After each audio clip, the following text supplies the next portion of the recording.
Hello and welcome to today's AAHAM webinar, Technical Certification, Creating a Program for Success, the Certified Revenue Cycle Specialist.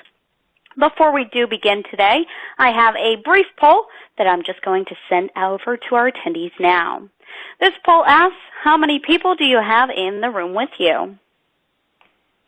So just take a moment to fill this on out and apply with just me, 2 to 5 individuals, 5 to 10 individuals, or 10 or more individuals.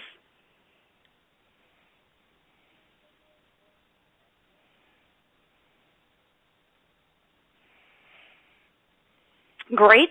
And it looks like we have about 67% of our audience saying just me, 18% saying 2 to 5 individuals, 6% saying 5 to 10 individuals, and 10% saying 10 or more individuals. At this point, it is my pleasure to introduce our moderator for today, Lisa Hennigan, Education Committee Chair for National AAHAM. Lisa, if you're ready, the floor is all yours. Thank you, Emily. Good afternoon, everyone, and welcome to this week's AAHAM webinar. I'm pleased to present our speakers for today. First up, we will have Kenny Corner. He is the Director of Patient Accounts at CGH Medical Center in Sterling, Illinois. Josh Johnson is the Director of Patient Financial Services at Gibson Area Hospital and Health Services in Gibson, Illinois. And Julie Van Pelt is the VP of Operations at Avadine Health Systems. Kenny, like I said, is the Director of Patient Accounts at CGH Medical Center. His duties include managing the scheduling, registration, billing, and managed care contracting for CGH Medical Center, CGH Home Infusion, and CGH Home Care. Kenny has been the Director of Patient Accounts at CGH Medical Center since April 2000. He has his undergraduate degree from Olivet Nazarene University in Business Administration and his master's degree in Business Administration from St. Ambrose University. Kenny is active in the Illinois chapter of AAHAM, currently serving as chapter president, and is active in the McMahon-Eleni chapter of HFMA. Josh is the Director of Patient Financial Services at Gibson Area Hospital. His duties include managing the Patient Access Department and Central Business Office. Josh specializes in customer service with emphasis on patient access, pre-registration, insurance benefits, and point-of-service collection processes. Josh has been with GAHHS since 2010 after transitioning into the healthcare industry from owning his own retail business. Josh is active in AAHAM, serving as the second vice president of the Illinois chapter, and is the award-winning editor of the Lincoln Log. Julie is the VP of Operations at Avadine Health Systems.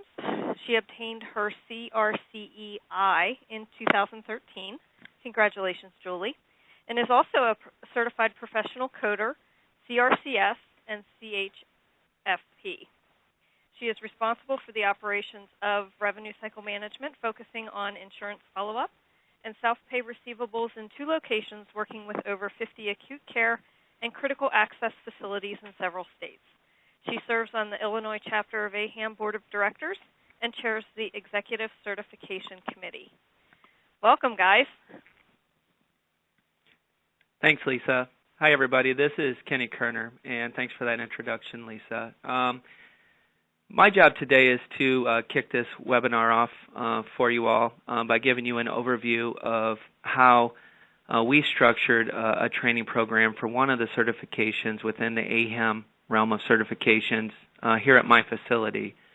And to give you a little background on this, Josh and I and Julie are on the board of directors with Illinois AAHAM, and we talk and share ideas at many of our board meetings. And as we were sitting around discussing what we were all doing for certification, it came to us that maybe we should try to put together a presentation and share that with other facilities.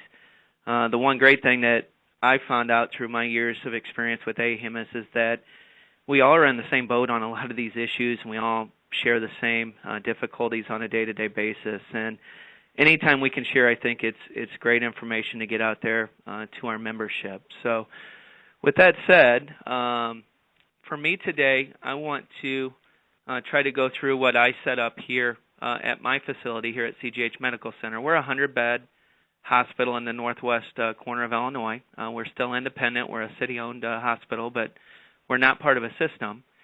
And we're at a point where I decided that we wanted to get our staff more educated, and to do that, to go through a certification process to ensure that we're up to date on all the different issues that we are facing. So that's my role today, is to try to kick off the presentation with an overview of what I put in place here, and then Josh and Julie will both get in to more specific information on how and what you should study for the different sections, including like patient access and billing and credit and collections. And Julie will point out some of the differences that have come about on the study guides. And at the very end, she'll give you some great testing tips that you can use back at your facility. So that said, let me kick off an overview, and this will be basic at the start. I want to make sure we're all on the same page. So this slide shows all the certifications that are offered currently through AAHAM. The newest one on there that I'd like to point out is that Certified Revenue Integrity Professional, which is fairly new, and it's one that covers charge master folks and your revenue integrity folks at your facilities. So I'd encourage you to get more information on that as well. But today we're talking about the CRCS, the Certified Revenue Cycle Specialist. This is the certification that's really geared towards your frontline staff. I know in my business office, I have about 20 folks working in my business office. We've certified everybody, and that includes people from the billers to people doing follow-up on claims, our customer service representatives that answer the incoming phone calls, to our cashiers, to our financial counselors. So for me, it covered a wide variety of folks that I felt it was extremely important to get certified and to make sure that we remain current on all the issues we're facing. So the CRCS, and this is pretty basic, I know, but to give you an overview, it's a 3-section exam. It's an exam that can be taken online and proctored online in your facility if you have somebody that can proctor. The sections are on patient access, so the front end, and then there's a section on billing and a section on credit and collections. And folks can be certified in this and take the exam either on the hospital, the institutional exam, or on the professional, which is more of a clinic-geared exam. The cost, the full exam is $100. If you do pass 2 out of your 3 sections, you can do a section retake for $50. And to be dually certified, then, it's $80 additionally to be certified on both sides. With recertification on this, there's 2 different ways that you can stay certified for a CRCS. One is just to retake the exam once every 3 years. And I know folks have different philosophies on this. I think Julie has her folks retake the exam every 3 years because she feels it's important for them to stay current and to make sure that they're testing on any of the new issues that are out there and the new questions that may arise. Here at my facility, we've taken a different approach, and we're going the CEU approach, and I try to get my staff education throughout the year to try to remain current with anything that changes, either via these AAHAM webinars or through my local AAHAM chapter that offers education on a quarterly basis. So there's different approaches you can take on that, and I don't think either one's right or wrong. It's just which way you want to go to make sure your staff stays current with all the issues in the industry.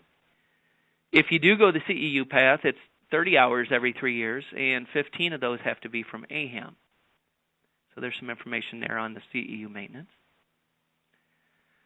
So here's my outline on how I created my technical certification program here in my office. And again, it was from scratch. We didn't have anything. We didn't have anybody certified in the office as a CRCS.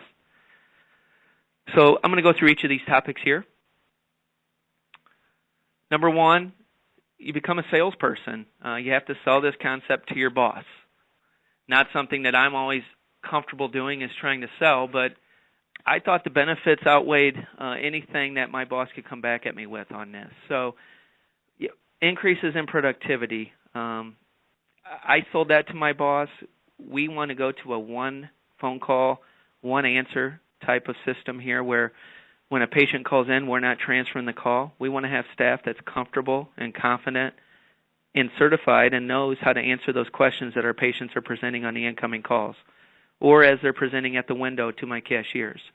So I saw it as an increase in productivity by being able to more efficiently and effectively answer those calls. Staff more confident. I had to sell that to my boss, but it's easy now to go back and show them that my staff are more confident because they are certified. But beforehand, I had to sell that, hey, I'm going to have more confident staff. These are people that are going to feel better about themselves because they're going to go through the education that's necessary and get their certification. The customer service ties right into the one call and one answer. And for me and my staff, as often as everything changes, I know here in Illinois from a regulatory standpoint, I want to make sure everybody's staying up to date on all the issues that we're facing to make sure we're billing compliantly and that we're collecting compliantly and that we're doing the appropriate things with financial counseling and charity care. So those were some of the bullet points that I shared with my boss on how to sell the benefits of the certification. I wanted to get the administrative buy-in. I was very upfront. I wanted to share with them the cost. What's it going to cost me to have more confident staff and to have staff that can answer calls with just one person instead of transferring the call across the office. This is the Illinois information I used. It has the national and the local dues for Illinois. But we agreed that we were going to pay for the exam. We were going to reimburse the employee once they passed the exam, and that was $100 per employee. And at the time we went through this, we had 19 employees in my office. So it was a $1,900 one-time fee. We then agreed, or I sold, that we were going to go ahead and pay for their national membership into AAHAM so that they did get discounted rates on any continuing education that they wanted to go to. And so they got the benefits of the AAHAM membership here locally in Illinois and nationally with AAHAM. So we listed that out, and that was about a little over $4,000 a year. So, my sell to him, to my boss, was that for $6,000 in the startup year, and then less than that moving forward, we'd be able to have 19 certified, more confident business office employees. The next step after I got the administrative buy-in was to work it right into our job descriptions so that it was a condition of employment here at my facility. So I worked with human resources, went over to them, discussed what I wanted to do, and we put it right in there, and this is the wording that we actually use still today within our job description, that you either have to have those certifications coming in or we're going to make sure that you have those within 2 years of employment, 2 years of hire. The next part was the planning. For me, I like to have everything laid out and structured for staff. If I don't have things laid out and don't plan it out, then something else will come up and we may not get to it. So the first thing I did was I went out and got the AAHAM education calendar, and this is published online at aaham.org under the certification tab. You can go out, and this is the calendar for the year, letting everybody know when are the tests, when do you have to get your applications in to meet your deadlines, to make sure you can take the tests at those times. I then just put a simple Excel spreadsheet together, listed out. At this time, you could see the test was the CPAP, and it's now the CRCS. So this is the actual spreadsheet we used back in the day that listed out, here were the testing dates, here's when you had to get the application in by, and when are we going to begin our study sessions. And we grouped people together, as you can see, in groups of 4 to 5 folks, and ran folks together through those small groups of study sessions. We purchased a study guide and made sure that we had the study guide for the office, and maybe something a little unusual that I haven't heard other folks doing as much of, but we went ahead and set time out of our workday. And I find that we set time out of our workday to do so many different things here at the facility that maybe not always are value added. We felt this was so important that we went ahead and set an hour each week aside for coaching within the office. And we chose 10 to 11 on Wednesdays. It just worked for us. We had a group of 4 or 5 people. We'd give them a chapter and give them the actual study guide material the week ahead of time and ask them to go home, make sure they were studying at home, read the chapter, came to class prepared just like we would if we were going back to school. And then we spent the time talking through the chapter and talking about terms and concepts and just going through any questions anybody had during that time. So there were expectations for studying to be done outside of the office, but we also went ahead and tried to show the value to the employee by setting aside time within the office for it as well. The study sessions, those weeks, we did an hour a week, and we did those for multiple months. Those did become monotonous. So some of the things we tried to do that I like to share, and different people do different things, but things we did flashcards. That was one I found. We actually made the flashcards here based upon each chapter. So we'd actually do the flashcards in our first group that went through. We found a program that was really easy to use here at our hospital, and I have these available electronically. If anybody wants them, please just ask for them after this presentation. I'm happy to send them to you. But we did some flashcards, and then after the first group went through, we went ahead and just shared those flashcards with each group moving forward. And they were expected to do those at home and to spend time out of their own personal time to study the flashcards. So we did the cards, we did questions and answers. We put together practice tests for each section. Again, we did these as part of class time as we were going through the sections. We'd pull questions out of what we were studying and make these tests up. After that first group went through, then we had the study tests. And we'd do these during sessions as well. We'd just go through and do some practice tests.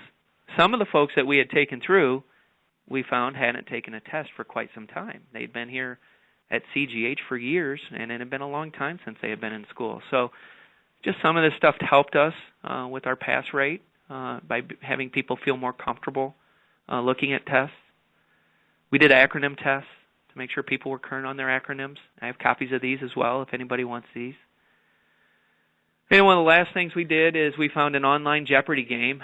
Again, I can send this to you as well if you'd like, but we just made up our own questions, and as we got through most of the study guide, we'd spend time reviewing other sections that we had already previously went through, and to break up the monotony a little bit, we'd play Jeopardy. So it looked and felt just like it did on TV at home.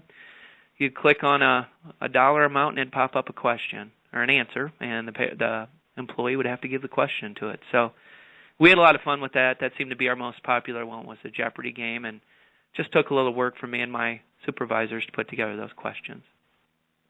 The last thing I would end with before you get into some more specifics on this would be, leverage your staff. Once you get rolling on this, for me it became easier and easier. As we took that first group through, it was tough to get started. After that, we found people enjoyed it. The people that recently became certified were very proud of their certification. We had one person step up that wanted to actually run the study sessions for folks during the week, and we were all for that. They just went through the test. They knew what questions specifically were on their test, and they were able to talk about the study and even much better than I was. So we felt good, and that'd be something I'd recommend if you can identify somebody within your office that passes early that can help others. That's a great way to go about it.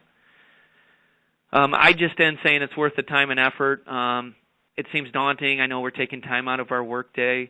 For me, it was well worth it. I know I tell a story at Illinois AAHAM always when I'm talking about certification that I had people that hadn't taken a test in 30 years. And when they passed the exam, I was the person in there proctoring with them. And to see tears of joy and to see their face expression when they passed that test were priceless. And today, it's moved on. The staff competency and their ability and confidence to answer questions from our patients, I see a noticeable difference in our staff, and I'd encourage any of you that are thinking about it to take the time to do it. So, with that, I'm going to turn over the slides to Josh. Josh? Thank you, Kenny. Good afternoon, everybody. My name is Josh Johnson, and I'm going to give an overview of some of the things that we've done here at the Gibson Area Hospital, and then dive a little deeper into the access section of the study manual. So, to kind of mimic what Kenny said, we also have created a certification program here at Gibson, and we require revenue cycle staff in the patient financial services area and patient access to become certified, and it is a condition of employment. But the value that it brings to the organization and to the certified staff is remarkable. it really helps hold people accountable, and the education that it brings to them to have a better understanding of just performing their job duties and assisting patients, that is immeasurable to our success at our organization. So we see real value and benefit in making that a requirement of employment. So I am going to give an overview of some of our testing tips that have worked for us. The study manual, of course, is the most key piece to the success of passing the exam. I think some folks come into taking the exam and don't put much emphasis on actually studying the manual. But if you study the manual, you will pass the exam. You do need some outside knowledge, and there are other areas to gain that knowledge, but if you study the manual page from cover to cover, you will have success in passing the exam. There are several tips and clues to navigate through the exam study manual, and paying very close attention to those helpful tips is huge to the success of passing. The study manual is available online at the National AAHAM website, and you can also order coaching kits, which are available, and this slide gives you the instruction on how to actually order those coaching kits, which we have done here, and then we use for weekly study sessions with our groups as they begin to start the process of becoming certified. And so that can all be found on the National AAHAM website. The knowledge checks at the back of each section in the study manual are excellent tools for what you can expect to find on the actual exam. But remember that the knowledge checks don't cover every question on the exam, so you have to study the entire guide. But it's a great feel for what the questions will be like on the actual exam. Flashcards, again, are extremely useful. We created them here at our shop, too, the first time, and then we just passed them on to each group. We try to make sure that, as Julie will point out, if there are any changes in the manual, that we adjust our flashcards to reflect those changes. But they're a great tool for studying the acronyms and the glossary terms, federal regulations, the metrics, numerous bits of information. We had a program that we used to design the flashcards, and then we had them laminated, and they are an extremely useful tool in our study groups. Something that's been very successful for us here at Gibson is the study buddy method. So we have staff pair up with a study buddy, and what this does is it creates some accountability for studying, and then they can break off into small groups, during the workday. So we have study buddy breaks and lunches where they will quiz each other. They'll use the flashcards. We utilize Kenny's Jeopardy Game, and so we encourage them to have that person that they can relate to and study with, and we also put emphasis on studying during working hours, at least 1 hour per week for several weeks leading up to the exam. But it gives them some accountability to each other to also study outside of working hours and to quiz each other, and so we've seen that be very successful here, and then we come together for group study sessions at least once a week for an hour or more, and if we can arrange more than once a week, we definitely try to do that because we want them to see the value that we place on the certification process. So the patient access services is a larger section of the manual, and I'm going to just give you a brief overview of some of the content that will be key on the exam. So we'll start with objectives of the patient access area. You want to be able to describe the primary functions and responsibilities of the patient access department. You want to make sure that you understand the roles and responsibility of case management and utilization review, and you want to be able to describe the several different levels of patient care, especially as they're differentiated by billing and reimbursement requirements. And so one thing I will reiterate multiple times is that each section of the manual kind of crosses over to another. So if you're studying the patient access section, there are going to be references made to the billing section, and so making sure that you don't just study one section of the manual is key, because you have to have a general understanding of how they all kind of combine together. So you want to make sure that you're able to describe the guidelines and characteristics of a medical record for HIM, the different types of consents, and the requirements for each of those consents. And patient access is not the same as it was 5 years ago, and the job scope of patient access staff has grown exponentially. Their duties have now encompassed more than it ever has, and so making sure that you have a nice broad overview of those functions is key. So some of the primary functions and responsibilities of the patient access staff may include scheduling, pre-registration, sometimes the oversight of pre-authorization and pre-certification process, of course the registration and actual admission of patients, insurance verification, financial counseling, and point-of-service collections. And again, I say there have been many recent changes placed which places demand on patient access staff that have never been there before, with state and federal regulations such as EMTALA. There are lots of new things coming to patient access staff. Scheduling is the foundation of the revenue cycle. It all begins in scheduling and registration. And so if the information that is going into the scheduling and registration process isn't correct, then it affects the encounter and the entire billing process all the way through from start to finish. So we place a lot of emphasis on maximizing scheduling and that process, which reduces your physician and administrative and staff and patient dissatisfaction. So making sure that information is correct at the time of scheduling is key, because that kind of drives everything through the revenue cycle. At Gibson, we have an excellent pre-registration process, and I believe that is the cornerstone of successful collections. So we register 70 to 90% of all scheduled patients, and we pre-register them at least 24 hours before the date of service. It's really important to gather all of your correct patient demographics, financial information, and it reduces your wait times. It is easier to prepare a patient to pay their out-of-pocket portion if they've been educated that they're going to have that, rather than waiting for that patient to arrive and then surprising them with what that amount may be. So pre-registration is pretty critical in the registration process. Of course, insurance verification. And the purpose of insurance verification is to reduce the financial risk to both the patient and to the provider or the facility. And obtaining that complete, accurate demographic information is key. You want to be able to verify all applicable insurance benefits. And you also want to use this as a time to identify any uninsured individuals. Financial counseling then plays a large part post-insurance eligibility, and it's an integral part of the patient access process.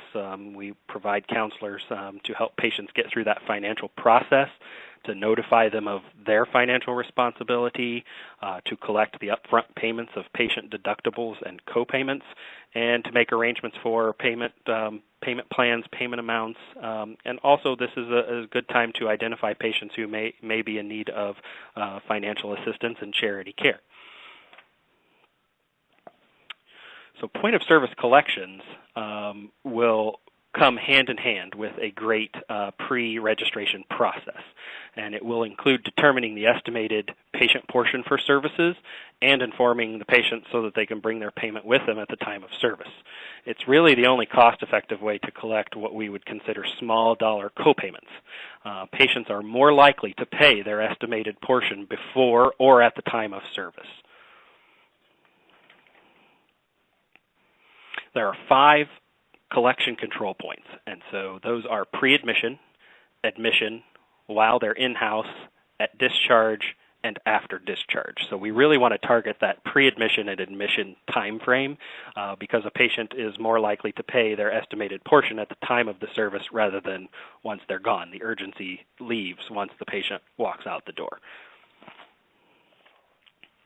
It's also very important to realize the relationship between case management, utilization review, and patient access. They should work very closely with the patient access department, and this plays a critical role in the registration process to prevent unnecessary services or treatment, to manage the length of stay, to ensure the appropriate level of care. And utilization review will serve as a liaison with the primary and specialty physicians and the insurance companies. They are the folks that will obtain the approvals when clinically necessary and advise patient of all their discharge responsibilities. They also assist with appeals and denials, so the information that the patient access team is collecting is critical to the success of case management as well. You'll have several questions on the exam around levels of patient care. So it's very important to understand what is considered inpatient, what is considered observation, emergency room, outpatient, what would be considered a recurring or series type encounter, long-term care, skilled nursing facility, hospice, respite, custodial, and home health or office. So it's important to know and understand what those levels of patient care are because there will be several questions on the exam relating to those. There are also several questions relating to consents.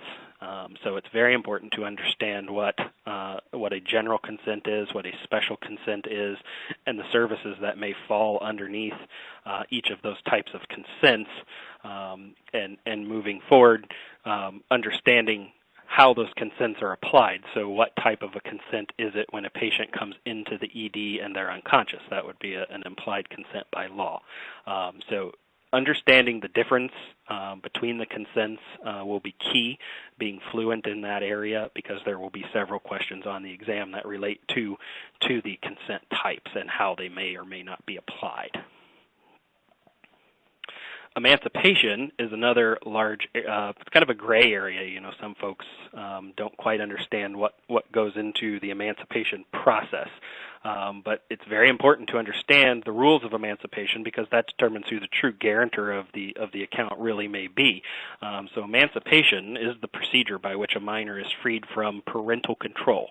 Minors can become emancipated by reaching the age of majority, which is 18, by enlisting in military, by becoming married, by a court decree, or by becoming pregnant or becoming a parent.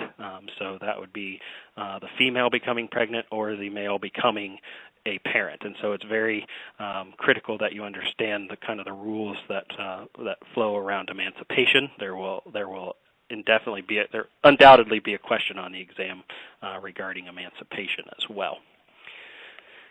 It's very important to have an understanding of medical records and how things flow through the process and where they end up. Medical records serve as the legal document, and it's also a tracking tool.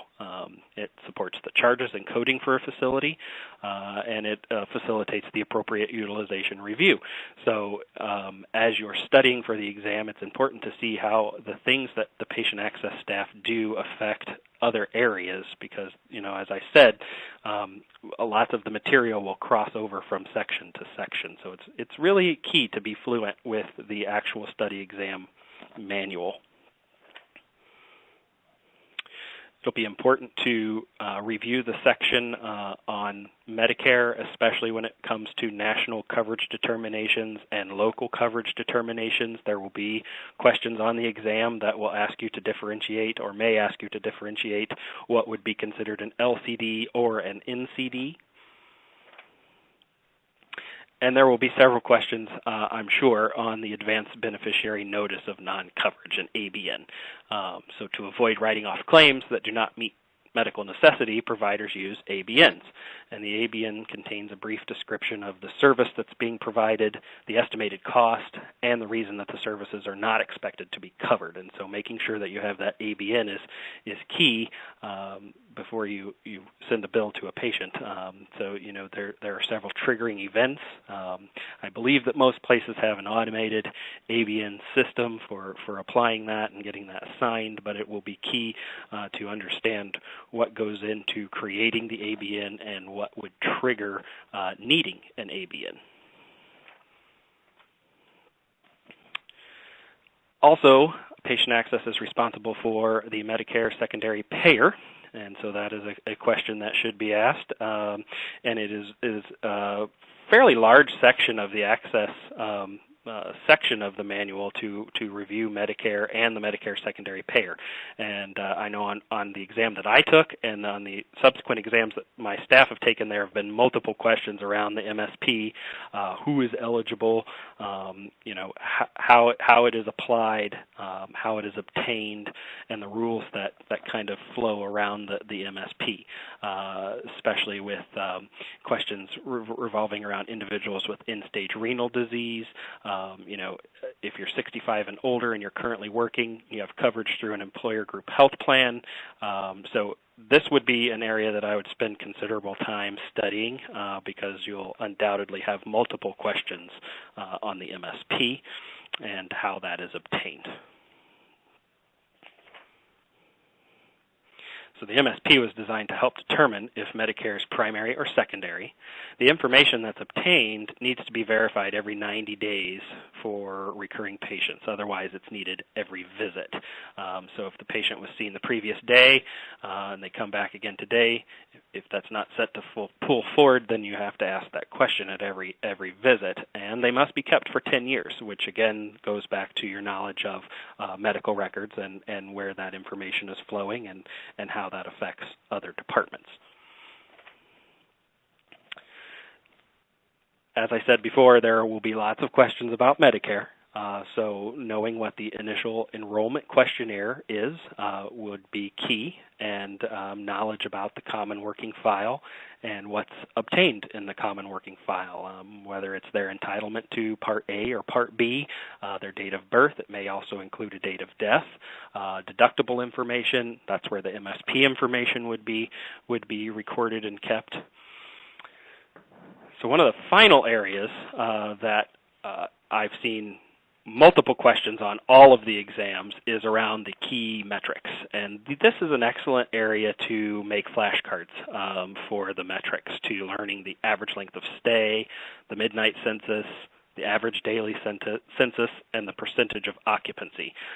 So we created multiple flashcards, some with the answers, some with the formula of how to obtain those, and those have proven to be very useful in studying those metrics, because there will be questions on how to provide the answer for the formula, or the answer, they'll give you like a word type problem in multiple choice format to answer those metric questions. So that is a brief overview of the patient access section. I encourage you to use the manual. They're written in an excellent format, and everything that's contained in the manual will be key to your success on passing the exam. So I, at this time, will pass it on to Julie, and I thank you very much for your attention today. Thank you. Julie? Okay. Well, hopefully it is going to move my slides. I'm having some computer-related issues, so hopefully the slide changed, and you should be seeing the AAHAM Technical Examination Billing Section Study tips and a couple of what's changed highlights. Fortunately, there were not many changes in the 2015 study guide, and I know it seems like we've talked excessively about the study guide, but it truly is important. I think Kenny mentioned and Josh seconded, and I'll throw my third in there, that you likely will not have staff, or you will not yourself pass the exam without at least going through the study manual twice. I've had fair number of recent college graduates who feel that they have prepared and tested in the 4 years that they went through their baccalaureate programs, and so they feel like they're in pretty good shape to take an exam, and they sit down and they are amazed at the level of detail that is asked for. So as you go through the exam, I'm going to talk a little bit about things that the staff has come back to me and said, hey, gosh, I was not prepared for this section, or I didn't anticipate this question on the exam. in conjunction with using the study guide, one of the things that we recommend is not only to read through it twice at a minimum, but to also get out your trusty highlighter and start highlighting anything that you do not feel comfortable with, whether that's the formulas that Josh just went through in his last slide, the average length of stay, percent occupancy, whatever those might be, or whether it's something, a topic that perhaps you just don't deal with on a routine basis. If you're not in Access, you may not handle MSP. And so going through that, one of the things that the exam says in the foreword, is that there may be information on the exam that's not contained in the study guide. And we have found that to be the case. So if there is an area where you are not completely comfortable, I recommend there's a bibliography, and I recommend you look at that bibliography. And with the Internet and wide open source for so many reference materials, that in following through the example with MSP, for example, if that's not an area of comfort for you, that you go out and read about MSP so that when you get to that question, you have the background and it will be easier for it to come forward. The first thing that has changed in the exam just recently was the actual acronyms for the exams themselves. So the CRCS is the portion that goes through the hospital billing. It was formerly called the CPAT, and it will cover the sections that Josh just talked about, the Access. There will be acronyms and abbreviations. There will be legislative pieces and regulations, and then it will focus on the UB, and there will be a final section in credit and collections. The CRCSP is the provider equivalent, and it also contains the Access sections and the credit and collection section, but instead of spending time getting to know the UB, you'll be tested on the HCFA 1500, so the professional claim form. One of the things that takes our new examinees by surprise is that frequently in the exam, there will be a question asking you what AAHAM stands for. And they might just transpose a couple words, or they might swap out the word association for agency. So don't be caught off guard. Make sure that you look at the front of the book and you have your examinees ready to pick what the AAHAM stands for out of a multiple choice lineup. The billing section, whether it's the UB section or the HCFA 1500, the professional claim form, is the one that, at least in our facility, everyone struggles with. There's a great amount of detail there. There will be information about what is a condition code, what is an occurrence code, what is a value code, what is a revenue code. And so those are the ones that you'll find you need to spend the most time working with the flashcards and some of the memorization. A strategy, certainly, is if you feel that it's just overwhelming to cover all three sections, Access and billing and credit and collections, you can condition this test, meaning if you pass and achieve 70% or better on two of the three sections, then you only have to retake one of the sections. And so we've had people that have honed in on the two areas that they feel most comfortable with, whether that's Access and credit collections or whether it's Access and billing, really spent time with that material, get it passed, and then go back and pick up the more difficult section. And that has worked out well for some. The condition status is good for 1 year. So if you leave that third section to pass, you do need to get tested and successfully pass within a 12-month period. It's not a calendar year, it's a 12-month period. So make sure that you pay attention to the calendar. So top things that the staff tell me that they missed or had a wait what moment. One, anything in the study guide that has a box around it or says tip or is in bold or is in italics, it's highlighted or called out for a reason. It means that it's quite likely that it will be on the test, and you should spend some time really getting to know what is in that content. The acts and abbreviation section, this is another good area for doing the flashcards.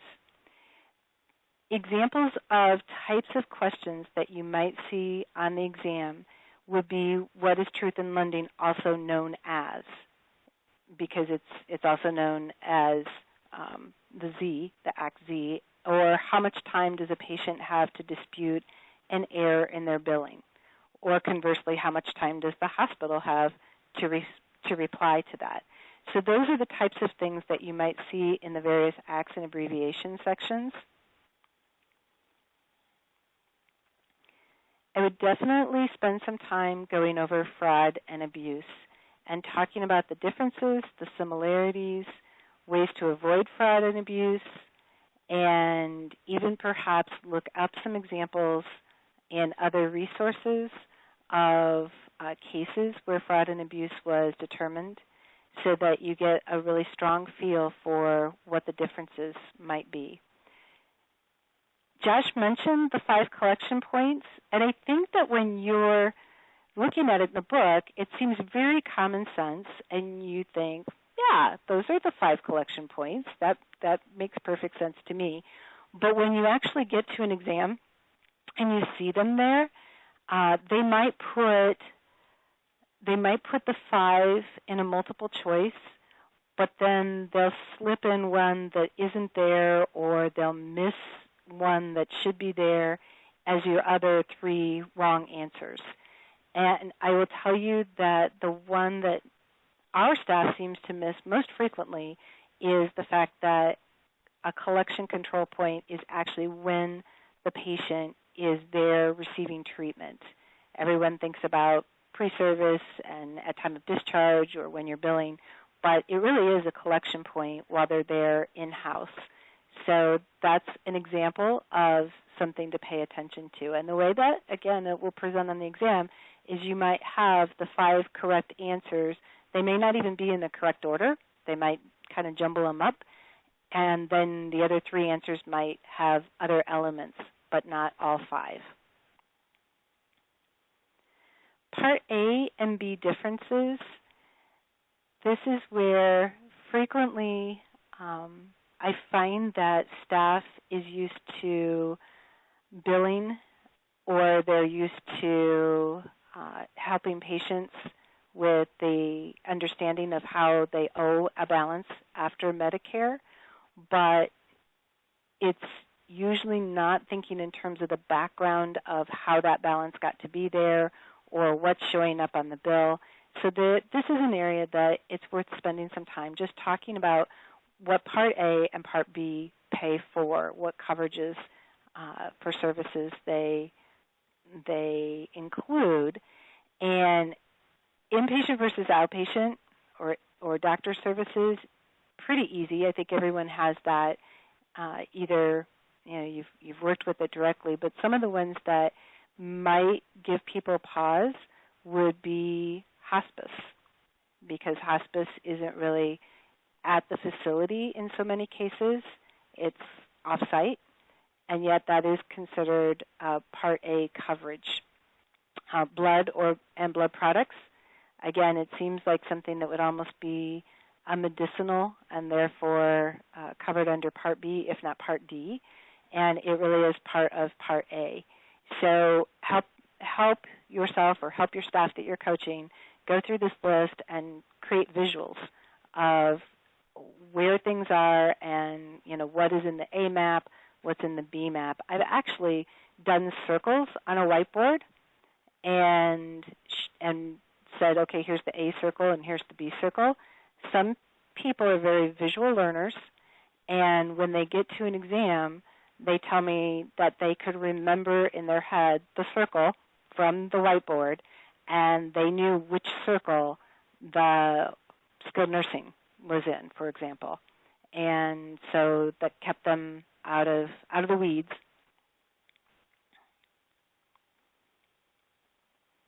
Covered preventative services, there is an entire 3 to 4 page section in the study guide on the coverages, and there's a great amount of content there.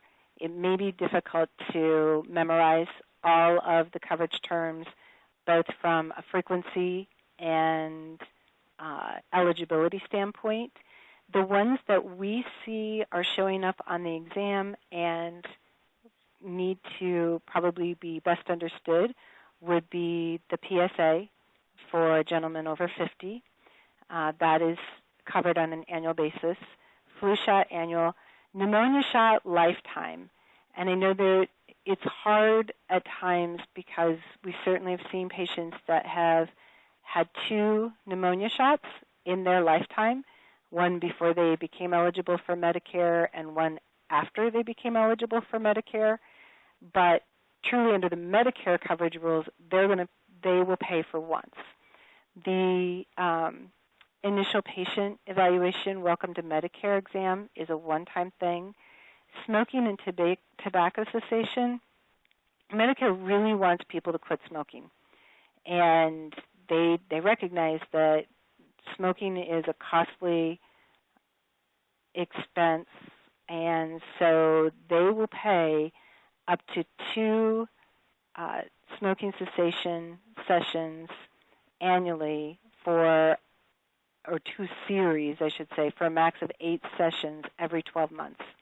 And then behavioral counseling they'll pay for on an annual basis.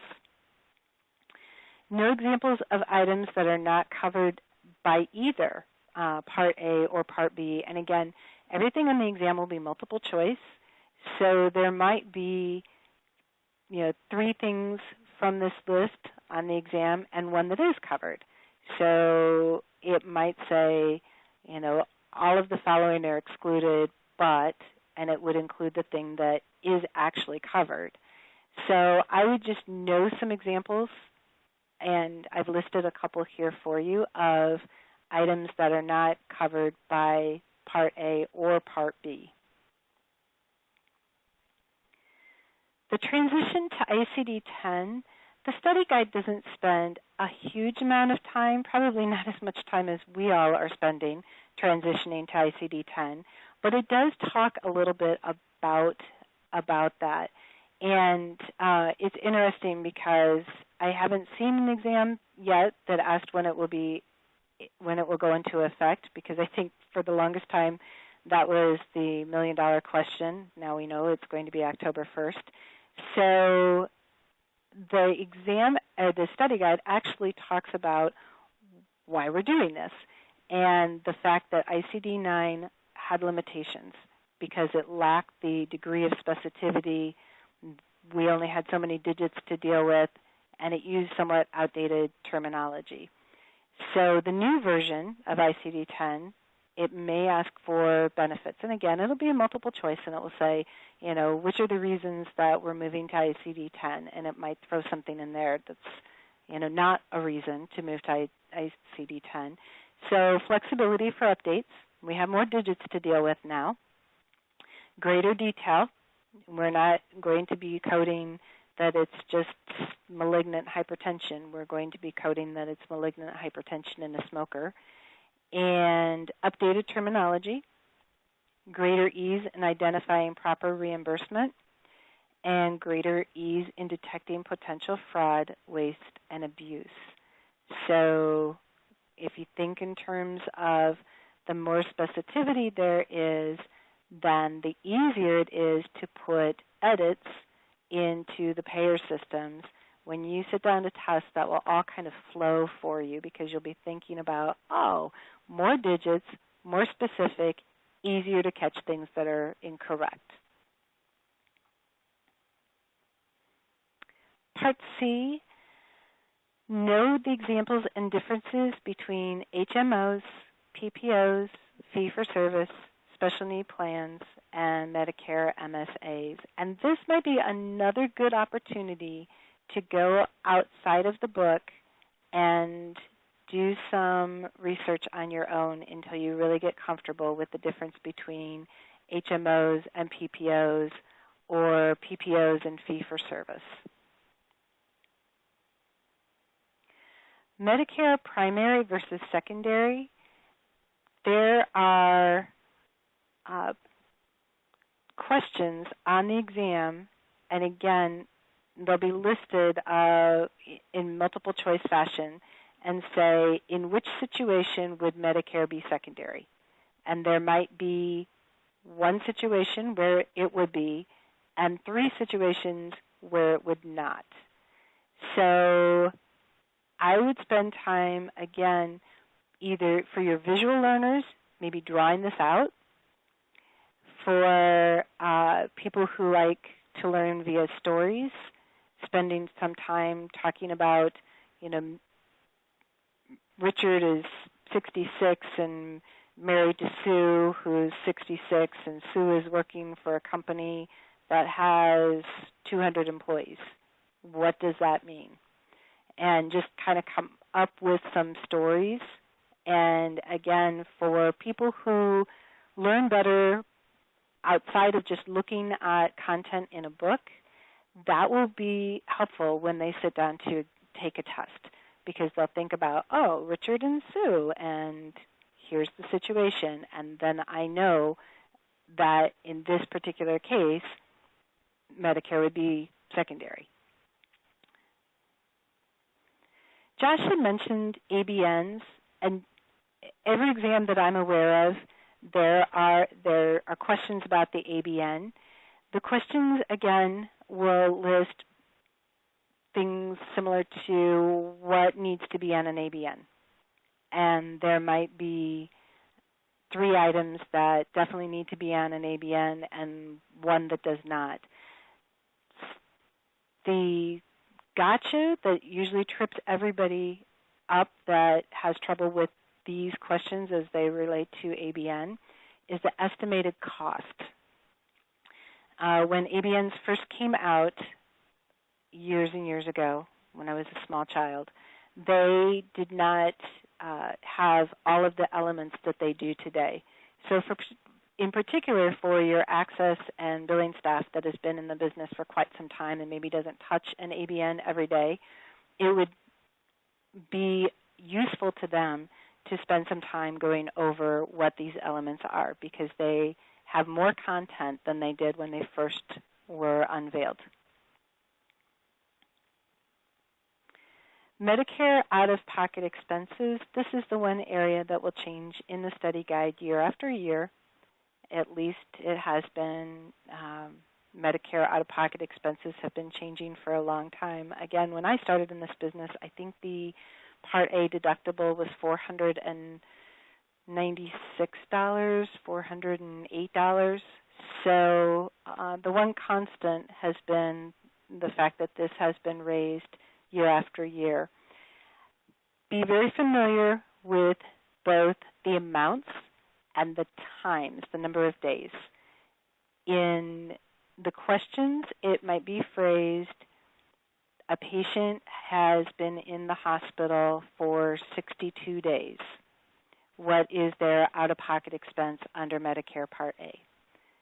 So you would need to have your Part A deductible and then 2 co-insurance days. And you are allowed scratch paper in the exam, and there's actually on the exam a little scratch box that you can work out math or write notes to yourself. You can bookmark in the exam and come back to bookmarked items. You can actually go back all the way through the exam if you so choose. But if there's something that you're not comfortable with, and particularly I coach when examinees will be participating in the exam, if there's anything that they struggle with, if they have a tough time with the formulas, whether that's average length of stay, AR days, whatever that might be, if in they're worried about the time. And very rarely do I see anyone actually run out of time in the exam. I've had it happen probably twice.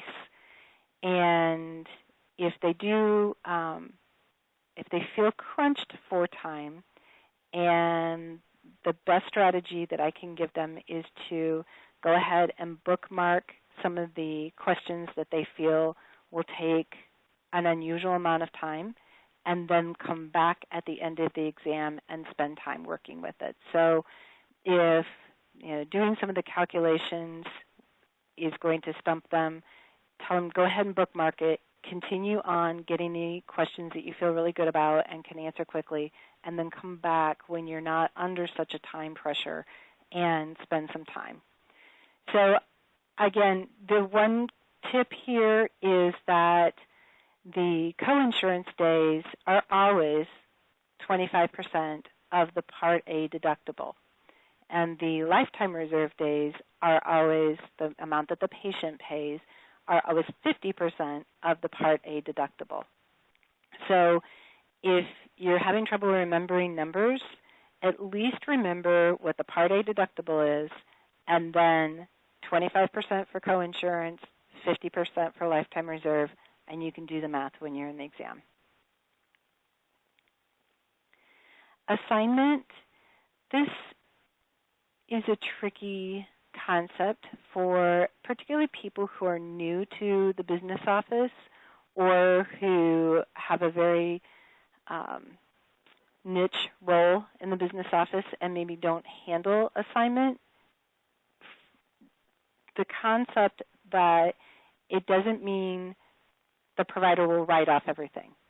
And contrary to what patients tell me all the time on the phone, that's not what assignment means. What assignment means is that the provider has agreed to be paid by Medicare, because technically, the agreement, the contractual agreement between the patient or the insured and their insurance company is just simply that. It's two parties. So to insert the provider means that there needs to be an assignment of those benefits. And the physician does agree to accept the allowed amount for their services. And that's the tricky one, and that's the one you have to watch for in the exam. It's the allowed amount. You're not agreeing to accept Medicare payment as payment in full, because you do have a regulatory obligation to bill the beneficiary for non-covered services and deductibles and coinsurance.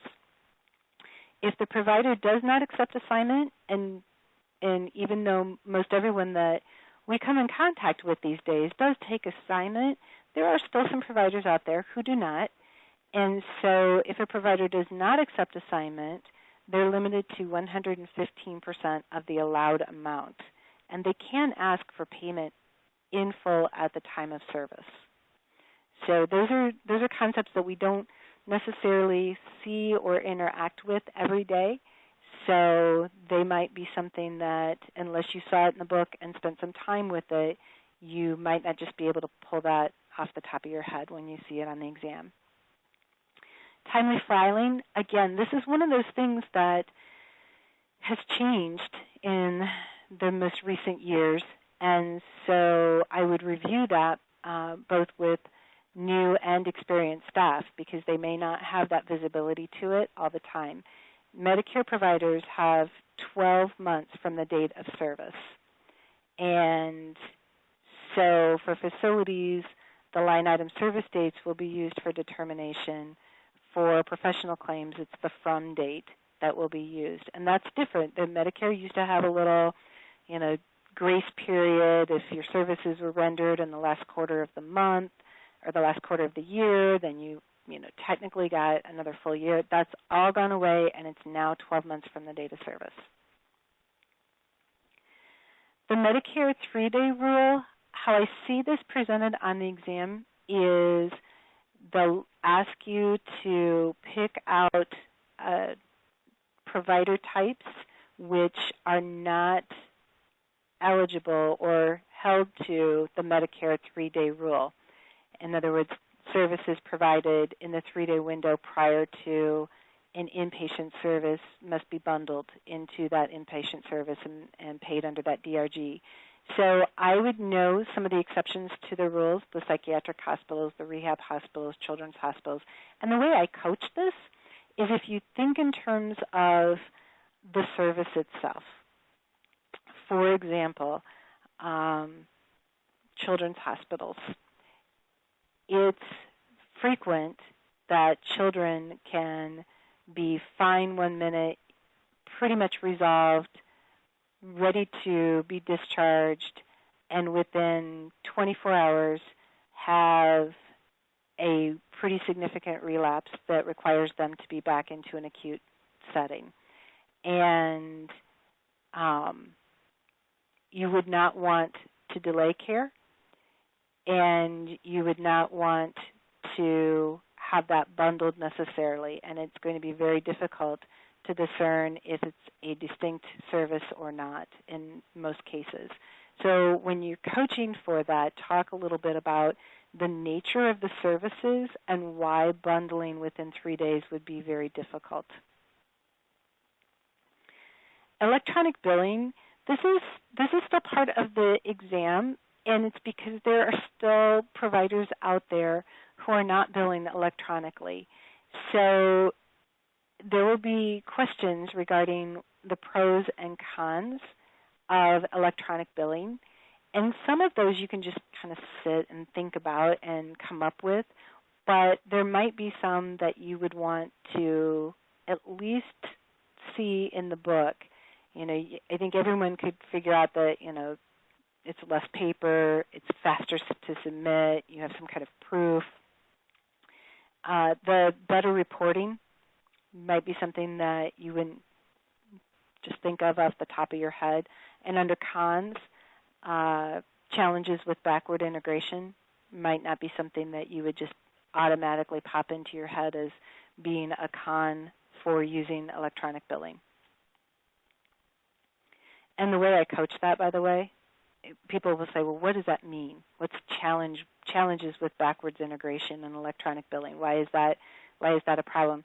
And the way that I coach it, particularly for the staff that is now coming into the patient account industry, is I explain it's sort of like Xbox and Xbox One. Xbox One comes out, and you can use all of your new Xbox One games in your Xbox One, and you can put your Xbox One, you can use your Xbox games in your Xbox One, but you can't take your new games and put them in your old Xbox. And somehow that clicks. Medicare edits, there are questions on the exam about Medicare code editors and what it's looking for, the differences between MCEs, coverage edits, for example, things like you can't do a hysterectomy on a male, and clinical edits, which just don't pass common sense. So clinical edits would be, you know, you can't do 72 toe amputations on a single patient. I would know the difference between incomplete claims and invalid claims. And those sometimes get transposed, and there would be perhaps examples on the exam that would say, you know, the following is an example of an incomplete claim, and it would give you different examples, and so you'll need to be able to pick that one out. So just know incomplete means it's missing, and invalid says it's there, but it doesn't make any sense. A clean claim is a happy claim. That means it passes all the working file edits. It's electric. It's investigated. It doesn't require any follow-up with the provider, the beneficiary, the Social Security Administration. If it's medically reviewed, it has complete medical evidence to support it, and it wasn't developed on a post-payment basis. National Correct Coding Initiative establishes the standards of Medicare billing. It just says, here's what we feel at Medicare makes good sense from a billing and documentation standpoint. It's a way to identify codes that might have a potential for fraud and abuse, and also it's a way to find codes that should be components of another code and not be unbundled. Compliance plans. There are questions on the exam surrounding compliance, and I put in red the one that everyone misses, and that is auditing and monitoring. Everyone knows it should be in writing. You should have somebody in charge of it. You need to train people for it. You need to have ways to communicate about it. There needs to be a way to enforce any infractions, and you need to obviously respond if there is a problem. The number 6 is the one that if you're going to miss the 7 steps, you're going to miss number 6. And that is periodically, whether you've had a problem or not, you need to test it. You need to audit it, and you need to monitor it to make sure if it's working. There will be questions about RUGs, APCs, and DRGs. I just know which one gets paid to which facility. Under credit and collections, there will be questions about elements of effective collection policies. So I listed them here. There might be, again, a multiple choice that would say, 3 that are valid and 1 that isn't, or 3 that are not valid and 1 that is, and you need to just pick out these things that are part of an effective collection policy. One of the items that people don't think is necessarily part of the collection policy is dispute resolution, and that really should be part of the credit collection policy at any facility. Is what do you do if somebody has a problem or they're disputing something. Bankruptcy, know the 4 kinds, and of course we only deal with a couple of them in patient accounting, but there are, Chapter 11 for businesses, you may be asked about it, and 12 for farmers. And so finally, one of the last things that I have done is talk to people who successfully, whether they're in our company or other companies, about how they passed the exam, particularly those who did it the first time out, because it's always fascinating to me that they studied and were able to get all 3 sections passed right out of the gate. So again, everyone talked about the study guide, and everyone has gone through it at least twice. About half of the people that I've spoken with are really eager beavers, and they've gone through it 3 times. 100% studied on their own time. So we all have coaching sections. We hold, Kenny actually has people on the clock during his. We do lunch and learns here. We've got flashcards. We've got study guides. But everyone does need to invest some personal time that they are spending to study. 95% had participated in study sessions or had a study buddy, as Josh mentioned. 70% got out that highlighter and highlighted areas that were challenging. 100% knew that everything in boxes or bold needed to be paid attention to. About half used flashcards, and I will tell you that I have a couple people that take their flashcards on their break and they walk around the building while they're looking at their flashcards, or they're using their study buddy and holding up the flashcards. And I actually had one person who made an entire PowerPoint of acronyms and abbreviations and put it on an app on his phone and his tablet. And every time he was in line or at a kid's ball game or waiting in a doctor's office waiting room, he was looking at that app. And actually, we do have another person who read herself the study guide and taped it and played it in the car while she drove around town. So that's extreme, but she passed. And so I think if you have any questions about coaching, how we set up our coaching sessions, tips and techniques, my contact information follows, and feel free to reach out to me.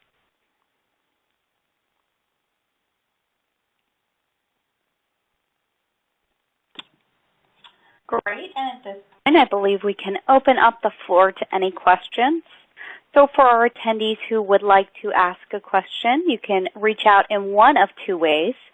The first way you can ask a question is by navigating to that Q&A tab in the upper corner of your screen, clicking on Ask New Question, then typing in your question in the box and clicking the Submit button.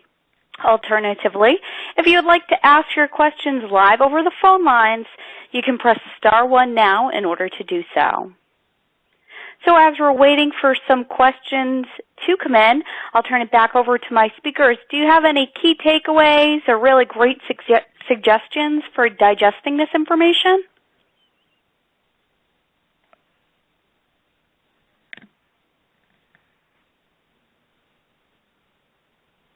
This is Kenny. Josh and Julie, I mean, you guys can chime in as well as we wait for some questions to come in. But, you know, for me, it was just, it was well worth it. And as each of the speakers talked about, I mean, we invested time here in the office to study. But each of the people in my office that passed the exam, they invested a lot of time on their own. And I think that's what we've been trying to sell. Also through Illinois AAHAM is that you have to make an investment in yourself and continue to make yourself marketable as an employee. So not only within your own organization, but as things change and you may look or may have a need to move to another location, I think the AAHAM certification is recognized nationally. And the key takeaway for me, and I try to share with my staff, is to invest in yourself and to make yourself, you know, a better employee and a better person. So, Josh, Julie, I'll let you guys speak as well. I'm actually seeing some questions come through. I think one of the questions is how many questions are on the exam, and so there's 3 sections, as we mentioned: access and regulations, and then billing and credit and collection, and there's 40, right? There's 120 questions total. Is that right? Yes, I believe that is correct. Yeah, so 120 questions, and you have 2 hours? Yes, correct. And it's important to note that not all exams are the same. So there's a pool of questions that the exams are comprised of, and so you may have 6 people taking the exam, and all 6 exams may be different. Similar questions, just in different order or different format. That's a great point, Josh, because the thought is that AAHAM realizes probably there will be more than one person in a room. And so for security and standards of the testing, they make sure that there's different tests out there. And there's a clock. So when you sign in, it's online, and you sign in with a password that's given to you, and your proctor has a password, and there's actually a clock that will show you how much time you have left, so you can pace yourself accordingly. The other question I just saw come through is, on this, as how long before we find out results? They're immediate.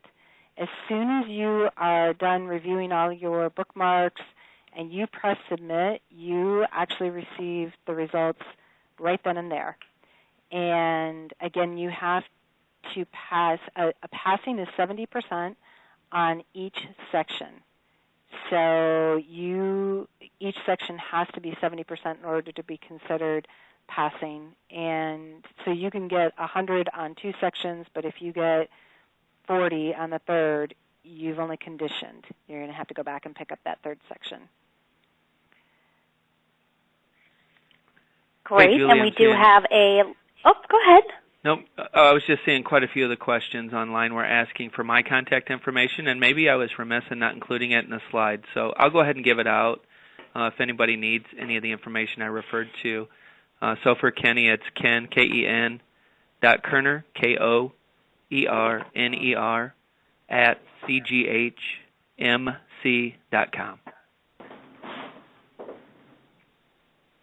Kenny, there's a question on here about study time. What's an appropriate amount of time to allow employees to study on the clock?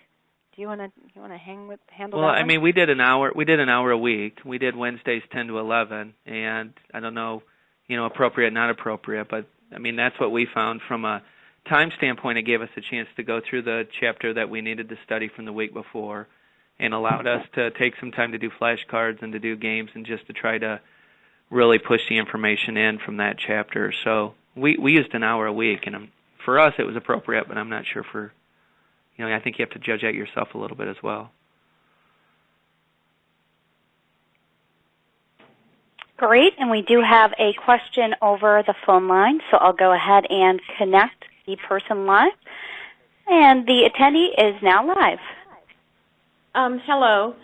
Can you hear me? Hello? Yes. Yes. Yep. Okay. If you pass only one part of the test and not the other two, do you have to retake the whole thing? No, that's conditioning. So if you pass two, you have to pass two. You have to pass two. So if you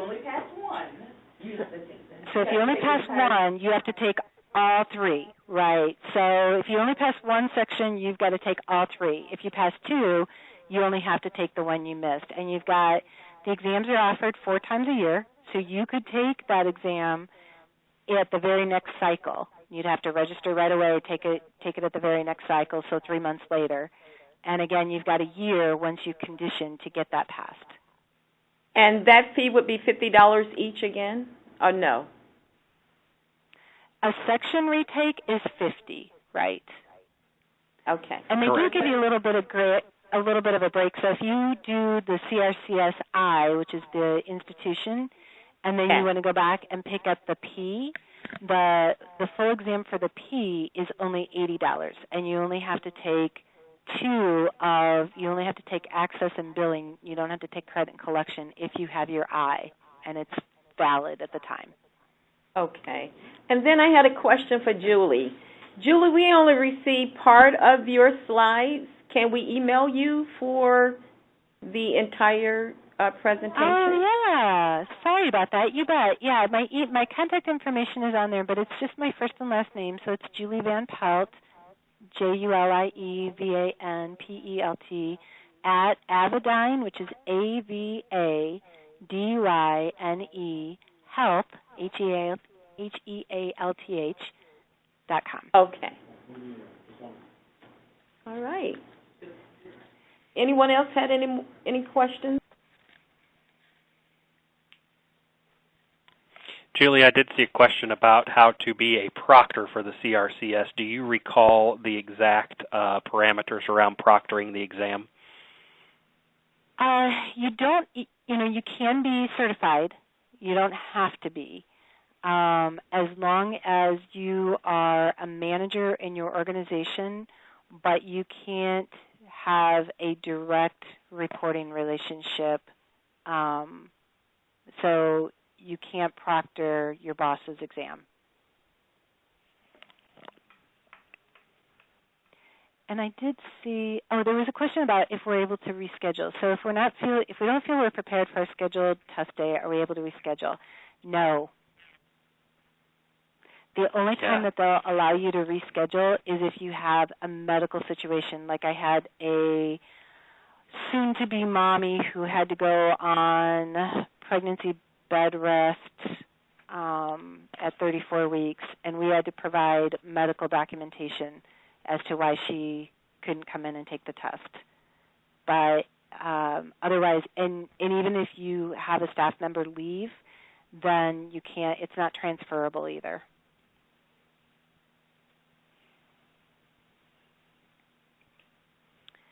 I saw a question about if there'd be a webinar for CRIP.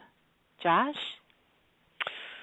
Well, I would assume that there would be, yes. It's so new that I'm not sure that that has been put into motion just yet. Is Lisa still on the call? I am.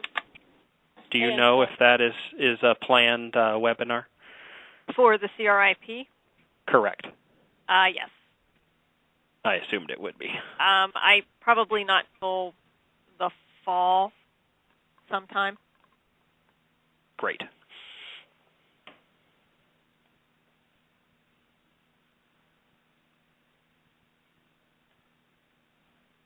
right, great. And that looks like all the questions we do have in the queue. So speakers, if you do have any closing remarks or key takeaways that you'd like to make at this point, please feel free to do so. Well, I will just reiterate the fact that the certification program through National AAHAM is top-notch, and the value, again, that it brings to your organization and to your individual employees is immeasurable. It provides them with a confidence level.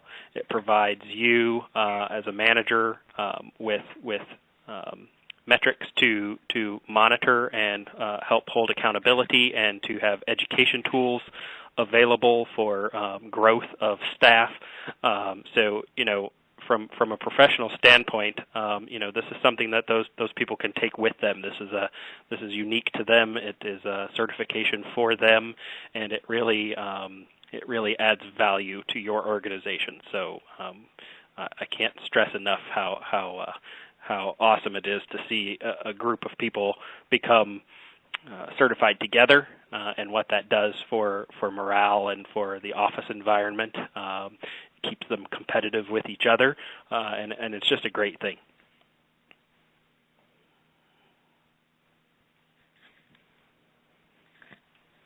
Wonderful.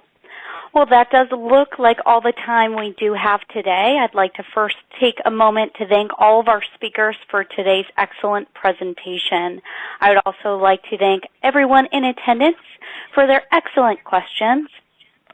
At this point, I am about to bring a survey up to your screen. I do ask that you take a moment to just fill out this survey, as AAHAM certainly does appreciate any feedback you are able to provide. On behalf of AAHAM, I'd like to thank all of our attendees for joining us today, and again, our speakers for today's presentation. This does conclude today's session. To end, simply hang up and exit out of your browser windows.